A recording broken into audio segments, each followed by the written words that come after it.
Good morning friends, இது உங்கள் friends புதுசுமே daily கண்டபஸ் இன்றைக்கி என்ன பார்க்க போகிறோம் பார்த்தீங்கன்னா 19 மார்ச் 2025 புதன்கிழமை இன்றைக்கி கண்டபஸ் தான் பார்க்க போகிறோம். இதுக்கு முன்னாடி வந்து பார்த்தீங்கன்னா நம்ம டெய்லி கண்டபஸ் வீடியோ அப்லோட் பண்ணியிருக்கோம். பார்க்காதவங்க பார்த்து வருஷம் எடுத்து வச்சுக்கோங்க. அது மட்டும் இல்லாமல் நம்ம சேனல் சப்ஸ்கிரைப் பண்ணுங்கள், சப்போர்ட் பண்ணுங்கள். முடிஞ்சவங்க உங்கள் ஃப்ரெண்ட்ஸ் எல்லாம் ஷேர் பண்ணுங்கள். நம்ம ஃப்ரெண்ட்ஸ் போலீஸ் அகாடமி அப்படின்னு டெலிகிராம் சேனல் ஜாயின் பண்ணிக்கோங்க. இம்பார்ட்டன்ட் அப்டேட்ஸ்லாம் உங்களுக்கு ஒன்று கிடைக்கும். நம்ம வந்து பார்த்தீங்கன்னா கண்டபஸ் பார்த்து முடிந்து பார்த்தீங்கன்னா 2025 ஆண்டு தமிழ்நாடு காவல்துறையில் வந்து பார்த்தீங்கன்னா மொத்தம் 10,000க்கும் மேற்பட்ட காலி பணிகள் வந்து நிரப்ப இருக்கிறாங்க. இதுக்காக வந்து பார்த்தீங்கன்னா நம்ம பயிற்சி சார்பில் 2ஆம் நிலை காவல்துறைக்கு மட்டுமே வந்து பார்த்தீங்கன்னா நம்ம ஒரு டெஸ்ட் பேட்ச் தொடங்கியிருக்கோம். இந்த டெஸ்ட் பேட்ச் வந்து பார்த்தீங்கன்னா இந்தியன் டெஸ்ட் பேட்ச் அப்படின்னு தொடங்கியிருக்கோம். இதோட பேட்ச் 3 பேட்ச் வந்து பார்த்தீங்கன்னா நம்ம வெற்றிகரமாக நடத்திட்டு வரோம். இப்போ வந்து பார்த்தீங்கன்னா பேட்ச் 4 வந்து பார்த்தீங்கன்னா தொடங்கியிருக்கோம். இதுக்கான அட்மிஷன் வந்து பார்த்தீங்கன்னா ஸ்டார்ட் பண்ணிட்டோம். இதுக்கு ஃபீஸ் வந்து பார்த்தீங்கன்னா நியூ ஸ்டூடெண்ட் வந்து 2500, ஓல்டு ஸ்டூடெண்ட் வந்து 2000 பே பண்ணால் போதுமானது. மொத்தம் வந்து பார்த்தீங்கன்னா 60க்கும் மேற்பட்ட தேர்வுகள் கிடைக்கும். 6000க்கும் மேற்பட்ட வினாக்கள் உங்களுக்கு கிடைக்கும். இதில் வந்து பார்த்தீங்கன்னா தேர்வு என்னைக்கு தொடங்குது அப்படின்னு வந்து பார்த்தீங்கன்னா ஏப்ரல் 1ஆம் தேதி தான் வந்து பார்த்தீங்கன்னா டெஸ்ட் வந்து பார்த்தீங்கன்னா ஸ்டார்ட் ஆகுது. ஓகேங்களா, ஏப்ரல் 1ஆம் தேதி தான் தேர்வு தொடங்குது. இதற்கான அட்மிஷன் வந்து நம்ம ஸ்டார்ட் பண்ணுறோம். இதோட ஷெட்யூல் டிஸ்கிரிப்ஷனில் கொடுக்குறேன், வியூ பண்ணி பாருங்கள். உங்களுக்கு ஏதாவது சந்தேகம் இருந்துச்சுன்னா ஸ்க்ரீனில் இருக்கிற நம்பருக்கு கால் பண்ணி உங்கள் டவுட்டை நீங்கள் கிளாரிஃபை பண்ணிக்கலாம். சரிங்களா, வாங்க ஃப்ரெண்ட்ஸ் கண்டபஸ் பார்த்துடலாம்.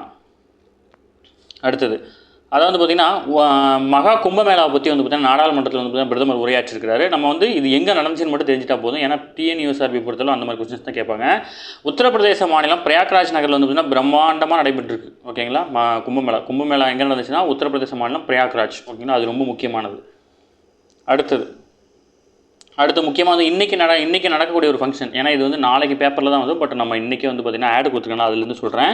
சிந்து சமவெளி நாகரிகத்தை முதலில் வெளிப்படுத்திய திராவிட நாகரிகம் என்னும் கருதுகோளுக்கு வழிவகுத்தவர் வந்து பார்த்திங்கன்னா சர் ஜான் ஹூபர்ட் மார்ஷல். ஓகேங்களா, இவருடைய திருவுருவச் சிலை வந்து பார்த்திங்கன்னா திறக்கப்பட்டிருக்கு. ஓகேங்களா, சென்னை அருங்காட்சியகத்தில் வந்து பார்த்திங்கன்னா திறந்துருக்கிறாங்க. இது நாளைக்கு நியூஸில் வரும், பட் இன்றைக்கி இன்ஃபார்ம் பண்ணுறேன். ஓகேங்களா, அடுத்தது வந்து தமிழக சுற்றுலாத்துறை சார்பில் வந்து பார்த்திங்கன்னா வெளிமாநில முதலீடுகளை ஈர்க்கும் வகையில் வந்து பார்த்திங்கன்னா மார்ச் 21 முதல் 23 வரை வந்து பார்த்திங்கன்னா 3 நாட்களுக்கு தமிழ்நாடு பயண சந்தை என்னும் நிகழ்ச்சி வந்து பார்த்திங்கன்னா சென்னை வர்த்தக மையத்தில் வந்து பார்த்திங்கன்னா நடத்தப்பட இருக்குது. ஓகேங்களா, இது தொடர்பாக சுற்றுலாத்துறை வெளியிட்டுள்ள அறிக்கையில் வந்து பார்த்திங்கன்னா சுற்றுலாத்துறை சார்பில் முதல் முறையாக தமிழ்நாடு பணச்சந்தை என்னும் நிகழ்ச்சி வந்து பார்த்திங்கன்னா மார்ச் 21ஆம் தேதி முதல் 23ஆம் தேதி வரை சென்னையில் நடத்தப்பட இருக்குது. இதில் வந்து பார்த்திங்கன்னா சுற்றுலாத்துறையை சேர்ந்த 100க்கும் மேற்பட்ட அரங்குகள் அமைக்கப்பட்டு இதன் வாயிலாக தமிழகத்தின் வளமான மற்றும் மாறுபட்ட சுற்றுலா வாய்ப்பை வந்து பார்த்திங்கன்னா ஏற்படுத்திருக்கிறாங்க. ஓகேங்களா, தமிழ்நாடு பயணச்சந்தை அப்படின்ற நிகழ்ச்சி நடக்குது, இது ஞாபகம் வச்சுக்கோங்க. அடுத்தது வந்து பார்த்திங்கன்னா தமிழ் மகள் சொற்போர் நிகழ்ச்சி. இது வந்து பார்த்திங்கன்னா சென்னை மாநகராட்சி சார்பில் நடத்தப்பட்டுச்சு. இதில் வந்து பார்த்திங்கன்னா தேர்வு செய்யப்பட்ட மாணவிகளுக்கு வந்து பார்த்திங்கன்னா 1 லட்ச ரூபாய் ரொக்க பரிசு வந்து பார்த்திங்கன்னா வழங்கியிருக்கிறாங்க. ஓகேங்களா, இந்த சொற்போர் நிகழ்வில் வந்து பார்த்திங்கன்னா மொத்தம் 18 மாணவிகள் வந்து பங்கேற்றாங்க. இதில் வந்து தலைமைகள், கனவு மெய்ப்பட, வல்லினம், பெண்ணியம், வல்லமை தாராயோ உள்ளிட்ட தலைப்புகளின் கீழ் வந்து பார்த்திங்கன்னா இந்த பேச்சு போட்டி நடத்தப்பட்டுச்சு. இதில் வந்து பார்த்திங்கன்னா செலக்ட் ஆனவங்களுக்கு வந்து பார்த்திங்கன்னா 1 லட்ச ரூபாய் வந்து பார்த்திங்கன்னா பரிசு கொடுத்துருக்குறாங்க. ஓகேங்களா, அடுத்த வந்து பார்த்திங்கன்னா சென்னை சவிதா உயர்கல்வி நிறுவனத்தினுடைய மருத்துவ மற்றும் தொழில்துறை கல்வி நிறைவு செய்த 600க்கும் மேற்பட்டவருக்கு வந்து பார்த்திங்கன்னா சென்னையில் உள்ள கொரிய துணை தூதரம் சாங்யூன் கின் பட்டங்களை வந்து பார்த்திங்கன்னா வழங்கியிருக்காரு. அது மட்டும் இல்லாமல் சென்னையில் நடைபெற்ற இந்த விழாவில் வந்து பார்த்திங்கன்னா இஸ்ரோவினுடைய தலைவரான வி நாராயணன் மற்றும் ஜெர்மன் ஹெடல்பெர்க் பல்கலைக்கழகத்தைச் சேர்ந்த நோபர்ட் பெர்கர், ஆர்பி பல்கலைக்கழகத்தைச் சேர்ந்த டாக்டர் சங்கர் மாந்தா இவங்களுக்கு வந்து பார்த்திங்கன்னா கௌரவ டாக்டர் பட்டம் வழங்கியிருக்கு. ஓகேங்களா, இதில் வந்து பார்த்திங்கன்னா இஸ்ரோட தலைவருக்கு வழங்கியிருக்காங்கன்றது ரொம்ப இம்பார்ட்டன்ட், அதை நோட் பண்ணி வச்சுக்கோங்க.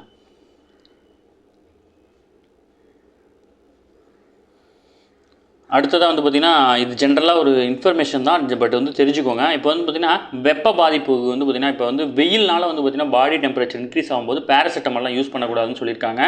இதில் வந்து பார்த்திங்கன்னா காய்ச்சலுக்கு நம்ம பயன்படுத்துகிற ஆஸ்பிரின், பேராசிட்டல் மாத்திரைகள் வந்து பார்த்திங்கன்னா இந்த வெப்பத்தினால் ஏற்படக்கூடிய இந்த ஹீட்டுக்கு வந்து பார்த்திங்கன்னா பயன்படுத்தக்கூடாது. காய்ச்சல் வேறு இது வேறு. ஓகேங்களா, இது வந்து பார்த்திங்கன்னா வெயில் காலத்தில் வழக்கமாக வருது. சென்ற ஆண்டுலாம் வந்து பார்த்திங்கன்னா ஹீட் ஸ்ட்ரோக் அப்படின்னு சொல்லுவாங்க, வெப்ப பாதிப்பு அப்படின்னு சொல்லுவாங்க. இந்த பாதிப்பு வந்து சென்ற ஆண்டுலாம் அதிகமாக இருந்துச்சு. இந்த ஆண்டும் வந்து பார்த்திங்கன்னா அதிகமாக இருக்கும். ஏன்னா வந்து பார்த்திங்கன்னா இந்த ஆண்டு வந்து பார்த்திங்கன்னா நம்ம இன்னும் ஏப்ரல் மேவை நெருங்கவே இல்லை. பட் வந்து பார்த்திங்கன்னா மார்ச்லேயே நமக்கு வந்து 100 டிகிரி செல்சியஸில் வந்து பார்த்திங்கன்னா 100 ஃபேரன்ஹீட் வந்து பார்த்திங்கன்னா வெப்பம்லாம் வந்துருச்சு. அதனால் வந்து பார்த்திங்கன்னா ரொம்ப கேர்ஃபுல்லாக இருங்க, நிறைய தண்ணி குடிச்சிக்கிட்டே இருங்க. ஓகேங்களா, நம்ம போலீஸ் எக்ஸாம் படிக்கிறவங்க வந்து நிறைய ஃபிசிக்கல்லாம் பண்ணிகிட்டு இருப்பீங்க. நீங்கள் இன்னும் அளவுக்கு அதிகமாக தண்ணி குடிக்கணும். ஓகேங்களா, தண்ணி தாராளமாக குடிங்க. சரிங்களா, அவங்களும் அதை தான் ரெஃபர் பண்ணுறாங்க. அடுத்தது வந்து பார்த்திங்கன்னா மகாராஷ்டிரத்தில் உள்ள முகலாய மன்னர் அவுரங்கசீப்பினுடைய கல்லறை இடிக்கக்கூடிய மாநிலத்தில் வந்து பார்த்திங்கன்னா போராட்டம் நடந்துச்சு. அந்த போராட்டம் வந்து பார்த்திங்கன்னா வன்முறையாக மாறிடுச்சு. ஓகேங்களா, மகாராஷ்டிரத்தில் வந்து பார்த்திங்கன்னா சத்ரபதி சாம்பாஜி நகர் மாவட்டத்தில் வந்து பார்த்திங்கன்னா அவுரங்கசீப்போட கல்லறை இருக்குது. ஓகேங்களா, இதை மட்டும் தெரிஞ்சுக்கோங்க, வேறு எதுவும் தேவையில்லை. ஹிஸ்ட்ரி படிக்கும்போது ஜாயின் பண்ணி சேர்த்து படிச்சுக்கோங்க. இது நோட்ஸ் எடுத்துக்கோங்க. ஹிஸ்ட்ரி படிக்கும்போது ஜாயின் பண்ணி சேர்த்து படிச்சுக்கோங்க. ஓகேங்களா? அடுத்த வந்து பார்த்தீங்கன்னா அமெரிக்க அதிபரான டொனால்டு ட்ரம்ப்னுடைய அமெரிக்காவுக்கான முன்னுரிமை அப்படின்ற கொள்கை வந்து பார்த்தீங்கன்னா அமெரிக்கா மட்டுமானது என்று அப்படின்னு தவறாக புரிஞ்சிக்கூடாதுன்னு சொல்லிட்டு அந்த நாட்டினுடைய உளவுத்துறையோட தலைவரான துளசி கார்பாட் அவர் வந்து பார்த்தீங்கன்னா தெரிவிச்சிருக்காங்க. இவங்க வந்து பார்த்தீங்கன்னா நம்ம ரைசீனா உரையாடல் மாநாட்டுக்காக வந்து பார்த்தீங்கன்னா இந்தியா வந்திருக்காங்க. இந்த 3 நாள் மாநாடு வந்து பார்த்தீங்கன்னா டெல்லியில் நடக்குது. இந்த மாநாட்டில் தான் வந்து பார்த்தீங்கன்னா பேசியிருக்கிறாங்க. ஓகேங்களா? இவங்க பேச ஆரம்பிக்கிறதுக்கு முன்னாடி வந்து நமஸ்தே ஜெய் ஸ்ரீ கிருஷ்ணா அப்படின்னு சொல்லிட்டு வந்து பார்த்தீங்கன்னா பேச ஆரம்பிச்சிருக்காங்க. ஓகேங்களா? இவங்களோட பேர் முக்கியம், இவங்களுடைய பதவி முக்கியம். ஓகேங்களா? அடுத்தது வாக்காளர் அடையாள அட்டை ஆதார் எண் இணைப்பு வந்து பார்த்தீங்கன்னா விரைவில் வந்து பார்த்தீங்கன்னா தொழில்நுட்பம் பயன்படுத்தப்படும் வந்து பார்த்தீங்கன்னா ஆலோசனை மேற்கொண்டிருக்காங்க. இதில் வந்து பார்த்தீங்கன்னா அரசியலமைப்பு சட்டப்பிரிவின் 326 படி வந்து பார்த்தீங்கன்னா இந்திய குடிமகனுக்கு மட்டுமே இந்தியாவில் வாக்களிக்க உரிமை வழங்க முடியும் அப்படின்னு வந்து பார்த்தீங்கன்னா அதில் தெரிவிச்சிருக்காங்க. அதில் வந்து பார்த்தீங்கன்னா வாக்காளர் அடையாள அட்டையுடன் ஆதார் அட்டை இணைக்கும் பணி என்பது அரசியலமைப்பு சட்டப்பிரிவு 326 மக்கள் பிரதிநிதி சட்டம் 1950 பிரிவு 23 4 23 5 23 6 மற்றும் உச்சநீதிமன்றம் இது தொடர்பாக கொடுக்கப்பட்ட தீர்ப்பு அதாவது வந்து பார்த்தீங்கன்னா 2023 கொடுத்துருக்காங்க. இது எல்லாத்தையும் வந்து பார்த்தீங்கன்னா சேர்த்து கன்சல்ட் பண்ணி வந்து பார்த்தீங்கன்னா விரைவில் வந்து பார்த்தீங்கன்னா அந்த தொழில்நுட்பம் உருவாக்கப்பட்டு இணைக்கப்படும் அப்படின்னு சொல்லியிருக்காங்க. ஓகேங்களா? அடுத்தது இந்திய தடகள வீராங்கனையான அர்ச்சனாவுக்கு அதாவது இவங்க வந்து பார்த்தீங்கன்னா ஓட்டப்பந்தய வீரர் இவங்களுக்கு வந்து பார்த்தீங்கன்னா 4 ஆண்டுகள் வந்து பார்த்தீங்கன்னா விளையாட தடை விதிச்சிருக்காங்க. ஓகேங்களா? ஊக்கமருந்து உட்கொண்ட இதில் வந்து பார்த்தீங்கன்னா இவங்களுக்கு தடை விதிக்கப்பட்டிருக்கு. இவங்க யார் எந்த விளையாட்டில் தொடர்புடையன்னு மட்டும் தெரிஞ்சுக்கோங்க. ஓகேங்களா? அடுத்து வந்து பார்த்தீங்கன்னா சாம்பியன் கோப்பை கிரிக்கெட் போட்டியை நடத்தியதுக்காக பாகிஸ்தானுக்கு வந்து பார்த்தீங்கன்னா 736 கோடி நஷ்டத்தை சந்திச்சிருக்கு. ஐசிசியின் 9வது சாம்பியன்ஷிப் கோப்பை கிரிக்கெட் போட்டி வந்து பாகிஸ்தான் மற்றும் துபாயில் வந்து பார்த்தீங்கன்னா கடந்த மாதம் 19 முதல் இந்த மாதம் 9ஆம் தேதி வரைக்கும் நடைபெற்றுச்சு. ஓகேங்களா? இறுதி ஆட்டத்தில் வந்து நியூசிலாந்தை வீழ்த்தி இந்தியா 3வது முறையாக கோப்பை கைப்பற்றிருக்கு. இந்த ஆட்டத்தை வந்து பார்த்தீங்கன்னா ஸ்பான்சர் பண்ண பாகிஸ்தான் வந்து பார்த்தீங்கன்னா நடத்திருக்காங்க. அதில் வந்து இவங்களுக்கு 736 கோடி ரூபாய் நஷ்டம் ஏற்பட்டிருக்கு. ஓகேங்களா? அடுத்தது லண்டனில் அண்மையில் வந்து பார்த்தீங்கன்னா சிம்போனி வேலியன்ட் இசை நிகழ்ச்சி நடத்தியதற்காக இசையமைப்பாளர் இளையராஜாவுக்கு வந்து பார்த்தீங்கன்னா பிரதமர் மோடி அவர்கள் வந்து பார்த்தீங்கன்னா வாழ்த்து தெரிவிச்சிருக்காரு. இதில் வந்து பார்த்தீங்கன்னா கடந்த 1976ஆம் ஆண்டு வெளியான அன்னக்கிளி அப்படின்ற திரைப்படத்தின் மூலமாக தான் வந்து பார்த்தீங்கன்னா இவர் வந்து இசையமைப்பாளராக வந்து பார்த்தீங்கன்னா அறிமுகமாகிறாரு. மேற்கத்திய செவ்வியல் இசையில் சிம்போனி என்னும் இசை வடிவத்திற்கான கூறுகளை உருவாக்கியவர் இவர் தான்.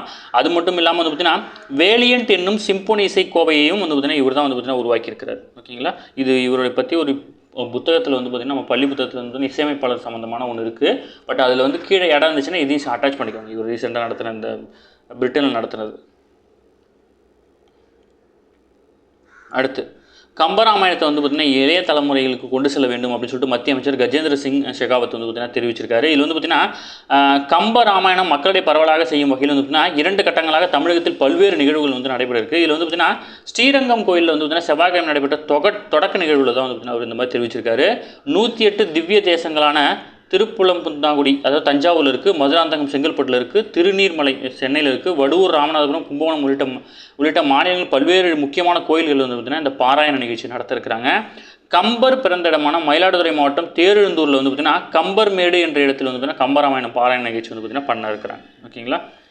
அடுத்தது காவல் கிணறுல வந்து பார்த்திங்கன்னா இஸ்ரோவினுடைய கிரையோஜெனிக் என்ஜின் சோதனை வந்து பார்த்திங்கன்னா வெற்றி பெற்றிருக்கு. அதாவது வந்து பார்த்திங்கன்னா திருநெல்வேலி மாவட்டத்தில் காவல் கிணறு அப்படின்ற ஒரு ஊர் இருக்குது. இந்த ஊரை வந்து பார்த்திங்கன்னா இஸ்ரோனுடைய விண்வெளி ஆராய்ச்சி மையத்தின் விண்கலத்தை எடுத்து செல்லும் ராக்கெட்டில் பொருத்தக்கூடிய CE-20 அப்படின்ற கிரையோஜெனிக் என்ஜினை வந்து பார்த்திங்கன்னா சோதனை பண்ணியிருக்காங்க. ஓகேங்களா? அதாவது வந்து பார்த்திங்கன்னா சந்திரயான் 4 பயன்படுத்தக்கூடிய விண்கலத்தில் வந்து பார்த்திங்கன்னா GSLV LVM-3 அப்படின்ற ராக்கெட்டில் தான் வந்து பார்த்திங்கன்னா நம்ம எடுத்துகிட்டு போகிறோம். அந்த ராக்கெட்டில் பொருத்தக்கூடிய CE-20 அப்படின்ற கிரையோஜெனிக் என்ஜினை வந்து பார்த்திங்கன்னா இந்த இடத்துல சோதனை பண்ணி பார்த்துருக்காங்க. ஓகேங்களா? சோதனையும் வெற்றிகரமாக முடிஞ்சிருக்கு. ஓகேங்களா? ஏன்னா இது இந்த காவல் கிணறுன்றது வந்து பார்த்திங்கன்னா இஸ்ரோவுடன் தொடர்புடைய ஒரு நகரங்கள் பட்டியல். அதனால் அதை கண்டிப்பாக தெரிஞ்சு வச்சுக்கணும் எந்த மாடலில் இருக்குதுன்னு சொல்லிட்டு. அடுத்து முக்கியமான கேள்விங்க டிஎன்யூ சார்பில் இந்த கொஸ்டின் கண்டிப்பாக இருக்கும். ஏன்னா எப்படியாச்சும் கேட்டுருவாங்க. ஓகேங்களா? நாட்டின் முதல் நைட்ரஜன் எரிபொருள் மூலம் உருவாக்கும் ரயிலை வந்து பார்த்திங்கன்னா சென்னை ஐசிஎஃப்ல தான் உருவாக்கியிருக்காங்க. ஓகேங்களா? அதாவது பார்த்திங்கன்னா சுற்றுச்சூழலுக்கு பாதிக்காத வகையில் வந்து நைட்ரஜன் எரிபொருள் மூலம் உருவாக்கப்படும் தலா 10 பெட்டிகளை கொண்ட 35 நைட்ரஜன் ரயில்களை வந்து பார்த்திங்கன்னா மத்திய அரசு சார்பில் கடந்த 2300 கோடி நிதி ஒதுக்கப்பட்டு வந்து பார்த்திங்கன்னா செயல்படுத்தப்பட்டாங்க. இதனையொட்டி வந்து பார்த்திங்கன்னா சென்னை பெரம்பூரில் இருக்கிற அயல்பேட்டை தொழிற்சாலை தான் வந்து பார்த்திங்கன்னா இது பணிகள் நடந்துபடுது. இதில் வந்து 80% பணிகள் வந்து பார்த்திங்கன்னா முடிவடைஞ்சிருக்கு. ஓகேங்களா? மற்ற நாடுகளில் பயன்படுத்தப்படும் ஹைட்ரஜன் ரயில் வந்து அதிகபட்சமாக 5 பெட்டி தான் இருக்கும். இதில் வந்து பார்த்திங்கன்னா நம்ம 10 பெட்டி யூஸ் பண்ணிருக்கோம். ஓகேங்களா? சீனா உள்ளிட்ட நாடுகளில் பயன்பாட்டில் ஹைட்ரஜன் என்ஜின்களை விட இது அதிக ஆற்றல் திறன் கொண்டது. சுமார் 1200 குதிரை திறன். ஓகேங்களா? 1200 குதிரை HP திறன் கொண்ட என்ஜினை வந்து பார்த்திங்கன்னா இதில் பயன்படுத்திருக்கிறாங்க. ஓகேங்களா? இந்தியாவின் முதல் ஹைட்ரஜன் ரயில் வந்து பார்த்திங்கன்னா ஹரியானா மாநிலத்தில் உள்ள ஜிந்த் டு சோனிபட் அப்படின்ற இடையே வந்து பார்த்தீங்கன்னா 89 கிலோமீட்டர் தொலைவில் வந்து பார்த்தீங்கன்னா இயக்க இருக்கிறாங்க. ஓகேங்களா, ரொம்ப முக்கியமான கொஸ்டின். இந்த ஹைட்ரஜன் வந்து பார்த்தீங்கன்னா முதல் முறையில் ஹரியானா மாநிலத்தில் இருக்கிற ட்ராக்கில் தான் ஓட போகுது. இது யார் ஃபஸ்ட்டு செஞ்சாங்கன்னா சென்னை ஐசிஎஃப். ஓகேங்களா, அவ்வளோதான் ஃப்ரெண்ட்ஸ். ஓகே ஃப்ரெண்ட்ஸ், இன்னைக்கு கண்டப்ஸ் அவ்வளோதான். தாண்டி எதுவுமே கேட்க வாய்ப்பில்லை. டெய்லி கண்டப்ஸ் டெய்லி பார்த்துருங்க. அப்போ தான் மந்த்லி வீக்லி படிக்கும்போது ஈஸியாக இருக்கும். நம்ம சேனல் சப்ஸ்கிரைப் பண்ணி சப்போர்ட் பண்ணுங்கள். முடிஞ்சவங்க உங்கள் ஃப்ரெண்ட்ஸ்லாம் ஷேர் பண்ணுங்கள். நம்மளோட ஃப்ரெண்ட்ஸ் ஸ்கூல்ஸ் அகாடமி டெலிகிராம் வந்து ஜாயின் பண்ணிக்கோங்க. இம்பார்ட்டன் அப்டேஷன் உங்களுக்கு ஒன்று கிடைக்கும். அது மட்டும் இல்லாமல் நம்மளோட டெஸ்ட் பேஜோட ஷெடியூல் ஃபுல்லாக படிச்சு பாருங்கள். நான் லிங்க் டிஸ்கிரிப்ஷனில் கூட ரிவ்யூ பண்ணி பாருங்கள். கட்டாயம் உங்களுக்கு பயனுள்ளதாக இருக்கும். விருப்பம் இருக்கிற மாணவர்கள் வந்து பார்த்தீங்கன்னா கட்டாயம் ஜாயின் பண்ணிக்கலாம். ஏப்ரல் 1 ஸ்டார்ட் ஆகுது. அதுக்கு முன்னாடி ஜாயின் பண்ணிக்கோங்க. ஸ்க்ரீனில் தெரிஞ்ச நம்பருக்கு கால் பண்ணி உங்களுக்கு ஏதாவது டவுட் இருந்துச்சுன்னு நீங்கள் கேட்டு தெரிஞ்சுக்க முடியும். சரிங்களா, தேங்க்யூ ஃப்ரெண்ட்ஸ்.